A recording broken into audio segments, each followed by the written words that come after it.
Taste the Daily. Tiruvallur மாவட்டம் திருத்தணி முருகன் கோவிலுக்கு வந்த திமுக நிர்வாகியின் மனைவியிடம் அறங்காவலர் குழு தலைவர் ஸ்ரீதரன் மற்றும் அறங்காவலர் மோகன் ஆகியோர் தகாத முறையில் நடந்த சம்பவம் அதிர்ச்சியை ஏற்படுத்தியுள்ளது. திருத்தணி ஒன்றியம் பத்மாபுரம் கிளை கழக செயலாளர் வரதராஜன் அவரது மனைவி ராணியுடன் தைப்பூச திருநாளை ஒட்டி முருகப்பெருமானை தரிசனம் செய்ய சென்றுள்ளனர்.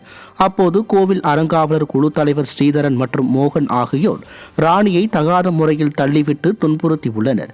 இதையடுத்து வரதராஜன் நானும் திமுக குடும்பத்தை சார்ந்தவன் என்று அவர்களுடன் வாக்குவாதத்தில் ஈடுபட்டுள்ளார். இதையடுத்து மன உளைச்சலுக்கு ஆளான ராணி மயக்கமடைந்த நிலையில் மருத்துவமனையில் சிகிச்சை பெற்று வருகிறார். திறனற்ற ஸ்டாலினின் திமுக ஆட்சியில் திமுகவை சேர்ந்த பெண் நிர்வாகிகளுக்கே பாதுகாப்பில்லாத அவலநிலை உள்ளதாக மக்கள் வேதனை தெரிவிக்கின்றனர்.